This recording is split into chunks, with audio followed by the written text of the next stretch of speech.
Jubilito TV Official. So, yun. Inyo, what's up mga kabagis? This is Jubilito TV Official at eto na naman po muli ang isang edisyon ng ating reaction video mga kalingap at kabagis, no? Pero bago po ang lahat, syempre po, mega love shoutout po muna kay Val Santos Matubang, kay Ate the Vlogs, kay Kalingap Rab, Kalingap Netizens, Kalingap Subscribers, Kalingap Supporters, ayan po. Kalingap Reactors, hindi ko na nakalimutan. Team Karepa, Team Bios. Mega love shoutout po sa inyong lahat. Eto na, sabi ko nga po sa inyo, mga kalingap at kabagis, no? May follow-up reaction video tayo dito sa isyong kinapapalooban ni Kulot, ni Ate Sheena at ng kanilang tatay, no? Mga kalingap at kabagis, no? Pero bago po natin simulan ay muli po inaayayahan po kayo ni Jubilito TV Official na pakipasyalan naman po, no, ang ating official FB page at naway inyo na rin pong i-follow and like mga kalingap at kabagis, no, nang masuportahan naman po natin ang ating FB page. Yan, mga kalingap at kabagis. Nandiyan din po ang ating mga reaction videos na baka mas prefer ninyo manood sa kabila ay po pwede naman po, no, mga kalingap at kabagis, no. So ito na, balik na po tayo sa ating reaction video for today. Ito nga mga kalingap at kabagis, no, naglabas ng panibagong video si Ate Sheena na kung saan ay dito po mapapanood at maririnig na po natin ang version ng side ng kanilang tatay regarding po doon sa interview ni Kulot kay Kalingap Ian doon po sa second YouTube channel ni Kalingap Rab, no? So ngayon, as of now, mga kalingap at kabagis, ay hati pa rin po at naguguluhan pa rin ang kalingap netizens. Ano ba talaga ang nangyari? Ano ba talaga ang totoo? Sino ba talaga ang nagsasabi ng tama? And so on and so forth. So marami pa rin katanungan mga kalingap at kabagis ang naglalaro sa isipan ng kalingap netizens. And we do hope mga kalingap at kabagis na ito pong interview ni Ate Sheena sa kanyang tatay ay magbibigay linaw o magbibigay linaw sa atin kung ano po pa talaga ang nangyari, no? Kaya pangunahan ko na po kayo mga kalingap at kabagis, no? Huwag po muna natin wag po muna nating husgahan, no, ang bawat isa. So ito'y binabalansin natin para po sa mga viewers natin na wag po tayong magpapadala agad sa emosyon, no, mga kalingap at kabagis, no? Kasi minsan may mga bagay-bagay na, alam niyo na, nagagawa tayo sa social media na hindi po natin alam yung mga nagiging consequences nito by the end of the day. Kaya, yun nga po, pakiusap ko, unawain natin, i-analyze natin mabuti, mga kalingap at kabagis, no, kung yung version ng istorya ni tatay at nangako naman si Ate Sheena na ito nga pong si Kulot ay gagawa rin ng kanyang video at yun, to finalize everything para nga po matuldukan na po itong issue na ito. So ano po ba talaga yung mahiwagang senyas na yan ng tatay ni Ate Sheena, no, mga kalingap at kabagis? So huwag na natin patagalin to, simulan na po natin ang ating reaction video. Narito po yun mga kalingap at kabagis. Si Papa, magbibigay daw po siya ng kanyang statement about dun sa issue nila ni Kulot. May napansin lang ako dito sa bahay nila Ate Sheena, no, mukhang napapabayaan na po at bagsak na ang kisame sa bandang kusina. So alam ko napasyalan ito nila nila 1TV ba or ni Sir Bobby TV dahil isa po ito sa mga programa ng Team Kalingap na pasyalan ang mga napabahayan na beneficiaries ng Kalingap at kumustahin ang kanilang mga bahay-bahay. So kung hindi po ito napansin ng mga pumasyal dito na mga Kalingap partners natin, ito bagsak na po yung kisame sa may bandang kusina, no. So parte po ng programang ito ang i-check ang mga pabahay ng mga beneficiaries at kung may mga kailangang i-repair ay tutugunan naman po, no, ng Team Kalingap kasi pabahay po nila yan, napabahayan, natulungan, ika nga, Hindi naman po ipagpapasawalang bahala at papabayaan na lang na mabulok, Kaya ito, nakikita ko medyo, ayan, bagsak na talaga ang kisame dito po sa bandang kusina ng bahay ng Bombay Sisters. Kulot sana magpapa-interview po siya kaso may po sila pictorial ngayon sa school kasi magagraduate nasa April. Kaya nasa school po siya, bukas na lang dumapunta lang daw siya sa bahay. Pero sabi ko nga, mga Kalingap at Kabagis, doon sa unang reaction video natin, it will be better na sana tatlo sila na magkakasama sa video at yun nga po, mga Kalingap at Kabagis, mas magiging transparent po yun sa mga viewers, sa mga manonood. At least talagang makikita natin kung sino po talaga yung may pagkukulang sa mga pagkakataon na ito, di ba? Sabi ni Ate Sheena, may pictorial, hindi naman matagal ang pictorial. It will take certain little amount of time lang naman yan, mga Kalingap at Kabagis. Well, anyhow, yun po yung paliwanag ni Ate Sheena, igalang na lang po natin. Pakinggan na lang po muna natin itong version ni Tatay, yung kanyang paliwanag dito po sa nangyaring insidenteng ito. Ayan, hello po and welcome back to Ate Sheena's TV Vlog. And kasama ko ngayon si Papa para magbigay ng statement about dun po sa issue nila ni Kulot. Si Kulot naman po, magbibigay siya ng panayam niya kaso may pictorial sila ngayon sa school. Okay. Kaya si Papa muna yung interview natin.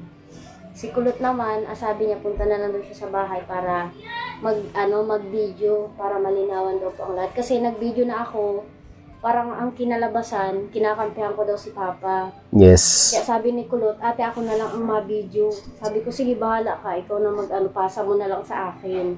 Okay. Tapos ngayon naman, naisipan ko si Papa. Ang tanong dito, bakit doon pa sa bahay ninyo gaganapin yung kanyang pag-record ng video, which is pwede naman dyan, di ba? Dahil nga as of ginagawa natin tong reaction video na ito ay parang si Kulot ay bumalik na yata dyan, sa bahay nila at dyan na muli nag-i-stay. So, ang isang katanungan na naman dyan, mga Kalingap at Kabagis, ay bakit kailangan doon pa kung pwede naman dyan na kasama ang kanyang tatay sa pagre-record ng video na iyon. So, parang ang lumalabas, parang sa nakikinita ko po, mga Kalingap at Kabagis, ay ang interpretasyon ko po ito, mga Kalingap at Kabagis, ay parang umiiwas pa rin si Kulot, mga Kalingap at Kabagis, So, anyhow, igalang natin at respetuhin kung ano po talaga yung kung ano man yung nasabi ni Ate Sheena, hindi makakasama dahil may pictorial. Well, that's it, mga Kalingap at Kabagis. Yun na yun. Papa, magbigay din ng statement niya para malinawan po yung lahat kung ano ba talaga yung hindi nila pagkakaunawaan. Ayan, tanongin po natin si Papa kung ano po talaga yung pinaka-pangyayari. Kasi marami din nagsasabi na si Sheena wala naman dun, kung ano lang marinig yun na. Kaya tatanungin na lang din po natin.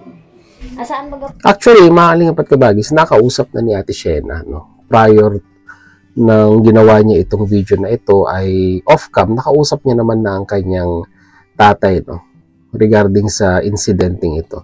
So, parang talagang magkaroon ng linaw sa mga naguguluhang viewers, kung ano ba talaga ang naging ganap, ay minarapat ni Ate Sheena na gawa ng video, para sa mga viewers na may pag-aalinlangan, ika nga, Pa nag-umpisa yun? Yung pangyayari yun? Hindi po kasi ako natutulog. Ito, ikukuha nila dito, mga Kalingap at Kabagis, tawag nito, i-demonstrate nila yung talagang naging ganap, di ba, mga Kalingap at Kabagis, naging ganap nung time na iyon. So, pasensya na muli sa ads. Ayan, ito na. Tapos dito. So, ito po yung mga Kalingap at Kabagis, ito po yung mahiwagang double deck na walang hagdanan, sabi po ni Ate Sheena. At ito nga, nung nangyari po ang insidente ay si tatay daw po ay nasa taas na natutulog at magsi-CR daw po siya kaya siya bumaba. Pero sa kadahilan ng wala nga daw pong hagdanan ay natamaan niya po yata sa kanyang pagbaba yung paa ni Kulot at doon po siya naalimpungatan. Yun po yun. Tingnan natin. Yung apat sila dyan. Dito yung Dito yung sikulot. At siguro magmamaga na yun, nagbaba ako dito. Pagbaba ko dito, madilim. Dalawang ilaw namin, patay naman kasi ang dalawang ilaw namin lang. Madilim. May napakan akong paa. Ayun. Yung ilaw. Ay napapayin ako, nag-dulcin ako sa CR. Tapos, So, pagbasok po akong ano nangyari? ko po si Kulot. Pagtingin ko sa'yo, nagsinyas ako na matutulog na. Sinyas ko po, sabi ko, matutulog na ako sa taas, papatay na yung ilaw. Sabi ko, Paano pa yung pakasenyas mo? sabi ko, Kasi dun siya natakot tayo, dun daw sa senyas mo. matutulog na ako sa taas, patayin ko na yung ilaw. Ah, May ganun kasi, mahalingap at kabagis, no? May ganun kasi. Itinuro yung taas. Tapos, may ganun, may tsugi na sign, mahalingap at kabagis, no? So, kahit ikaw siguro nasa kahimbingan ng tulog mo, tapos ganun yung aalimpungat sa'yo, eh, ano talagang tatakbo sa isip mo. Pero, malayong malayo doon sa malayong malayo doon sa statement ni Kulot doon sa unang video, doon sa second channel ni Kalinga Prab, no, na kung saan ay hindi naman hindi na elaborate talaga ni Kulot kung ano yung gesture ng kanyang tatay nung nangyari nga po yung issue na yan. So ganun pala yun, tutulog, tinuro ang ilaw, papatayin na. Okay, malinaw na. kaya pa natakot siya. Patayin ko, sabi sa sinyas ko, matulog na ako sa taas, patayin ko na yung ilaw. Kaya pala. Ang higa po kasi nila pag ganito, tingnan nyo po yung paa. Nung time daw po na yun, nandito si Kulot. Yung pwesto nila pag ganyan, kung sino-sino na lang, kung saan-saan na lang pwesto. Tapos labaw yung paa kasi apat sila dyan. Si Papa Labaw, sa taas. makalabas. Ayan. Sabi din pa, bakit daw nasa loob ka kasi nakahiga? Oh, yan pa yung isang katanungan ng mga viewers, no. Bakit si tatay ay diyan natutulog sa loob ng kwarto, which is alam naman po na puro kababaihan. Kumbaga parang pinaka-privacy na lamang po ay bakit diyan daw natutulog si tatay. Yun po yung katanungan ng mga netizens eh. So ano kaya magiging sagot ni tatay dito? Kaya naman ako nasa loob. Dati dito ako sa salas na natutulog. Ay kagustuhan lang po ng mga anak ko at malamig daw. Wala naman talaga dito natutulog. Talagang silang lahat dyan at wala naman natutulog. Dito na lang nila ako pinatulog. Okay. So, ayan mga viewers, napakalinaw. Request daw po ng kanyang mga anak na doon na matulog sa taas dahil nga daw po malamig doon sa salas. So, yun po ang sagot, mga Kalingap at Kabagis, kung bakit doon natutulog si tatay sa taas. Request po ng kanyang mga anak. Okay? Po, si Madeline naman po ang nagsabi na dyan na lang sila sa taas. Kasi si Papa po nung bagong laya, dito talaga siya nalatag sa labas. Kaso hindi naman nagagamit yung taas, wala naman natulog. Kaya dyan na lang nila pinahiga si Papa. Kaso yung ibang tawa, ibang mga comment. Tapos yan, yung sa 24 ata yun, nagdiram ko ng cellphone sa bunso ko. At wala naman akong cellphone.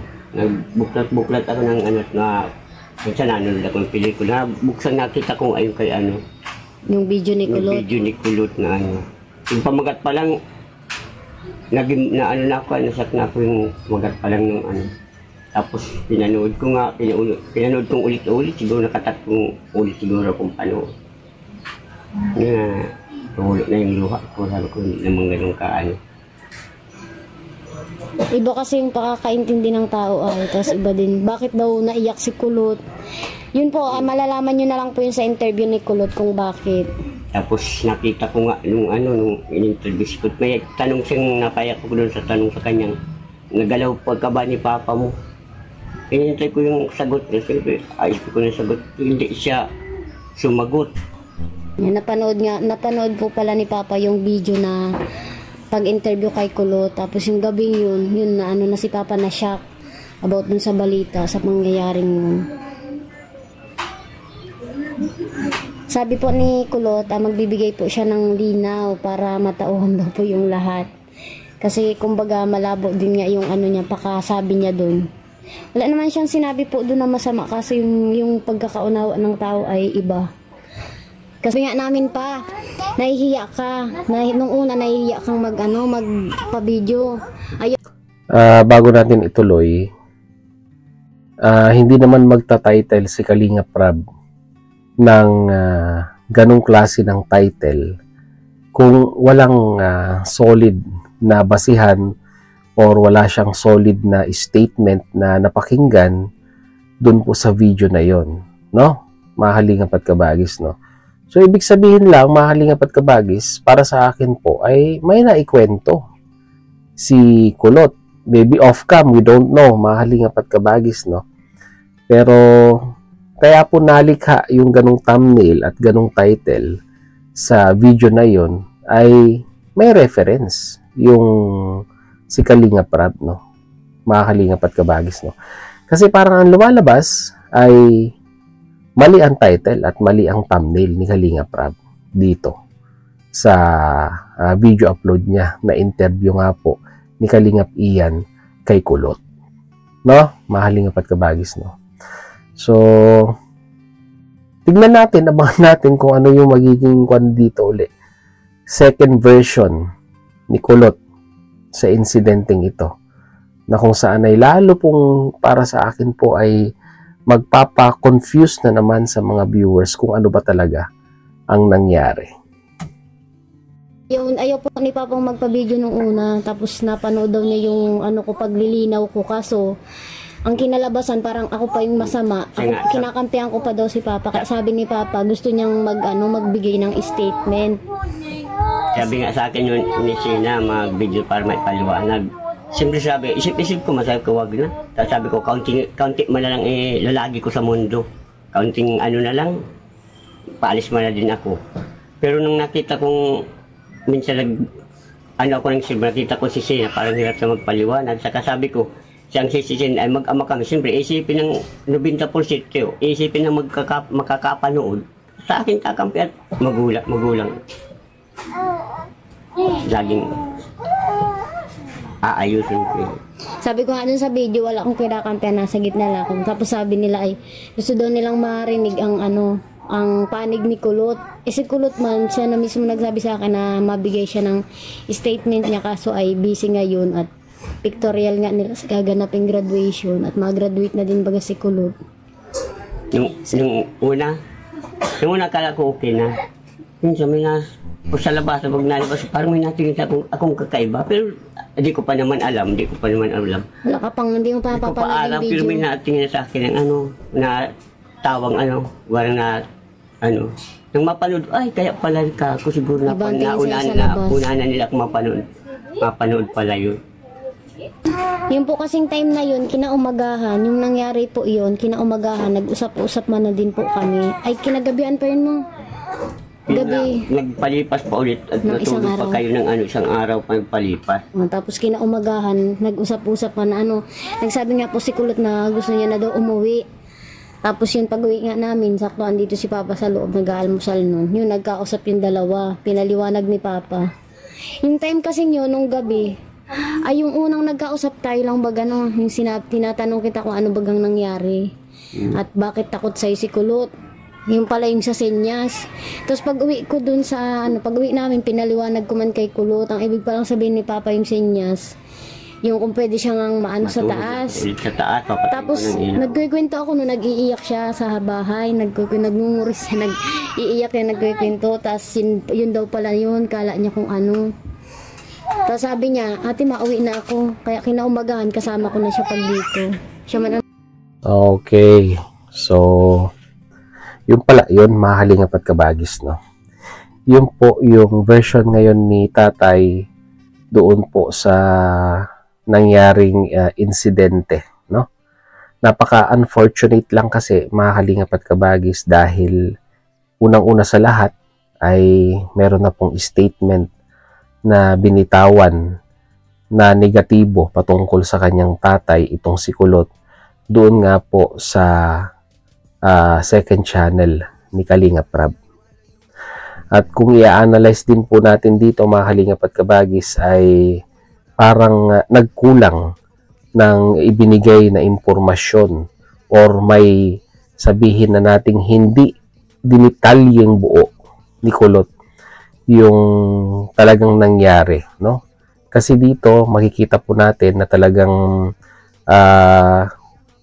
ipinakita ng tatay ni Kulot kung ano po ba talaga yung nangyari, no, nung time na yon, na kung saan ay ang intention ay bababa, magsi-CR, at yung gesture niya kay Kulot na kung saan ay sabi niya nga po ay matutulog na siya, ang tawag doon, matutulog na, papatayin na yung matutulog na siya sa taas, papatayin na yung ilaw. Parang ganon, mahalingapot kabagis, no? Ganon po yung gesture.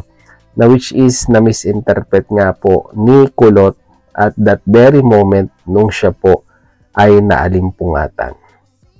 So, ang malaking katanungan na lamang, mahalingapot kabagis, no, ay paano po nakapag-compose si Kalinga Prab ng ganong title at ganong thumbnail kung wala pong matibay na basihan na narinig or sabihin na nating sinabi kay Kalinga Prab patungkol po dito sa issue na ito, si Kulot. Diba? Mahalingapot kabagis, no? Hindi naman po pwedeng mag-imbento lang ng istorya si Kalinga Prab. Meron siyang reference kung bakit po ganun yung thumbnail at ganun po yung title ng kanyang video upload. Which is, may naikwento itong si Kulot na sabihin na nating maybe off-cam kay Ian or kay Kalinga Prab, kaya po nakagawa po siya ng ganung title at thumbnail. Diba? Mahirap mag-invento ng title at thumbnail, makalingapot kabagis, kung wala kang kung wala kang pinanghahawakang reference, di ba? Ano yun, hearsay lang? Or nag-invento ka lang? Eh, para sa akin po, may pinanghahawakan din si Kalinga Prab. Kung bakit po naging, kagaya na sinabi ko kanina, naging ganun po yung title at thumbnail. Well, anyhow, may antabayanan pa rin po tayong final na statement kay Kulot. At yun po yung tignan natin. Yun po yung pinakasusi at magbibigay po ng closure dito po sa issue na ito. At doon din po madedetermine, mga kalingap at kabagis, no, kung sino po talaga ang nagsasabi sa kanila ng totoo. At kung magsasabi si Kulot na ito ay isang malaking pagkakamali sa kanyang side, ay it will be a turn of event na si Kulot naman ang mababash ng netizens. Ano sa tingin ninyo, mga kalingap at kabagis? One last moment, one last comment. Kayo po ba ay kumbinsido sa statement na binigay ni tatay? O doon pa rin po kayo sa statement na binigay ni Kulot doon po sa upload ni Kalinga Prab sa kanyang second YouTube channel? Comment nyo po sa ating comment section, mga kalingap at kabagis, pag-usapan po natin. So yun, muli maraming salamat dahil sa dulo po na ating reaction video ngayong araw na ito ay nasamahan niyo po muli si Jubilito TV Official. At muli po nagpapaalala po ang inyong host. So hindi po nakasubscribe sa channel po ni Kuya Val Santos Matubang at Edna Vlogs, Kalinga Prab, pakisuportahan po kanilang mga YouTube channel. And at the same time, muli po naglalambing din po ang inyong host. So hindi po nakasubscribe sa channel po ni Jubilito TV Official ay pakihit naman po ang subscribe button at ang notification bell para maging updated pa po kayo sa mga darating nating reaction videos. Ganun din po, kaya na sinabi ko kanina, ating official FB page.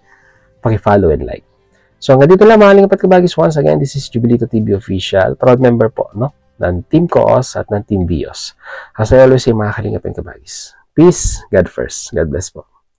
Bye!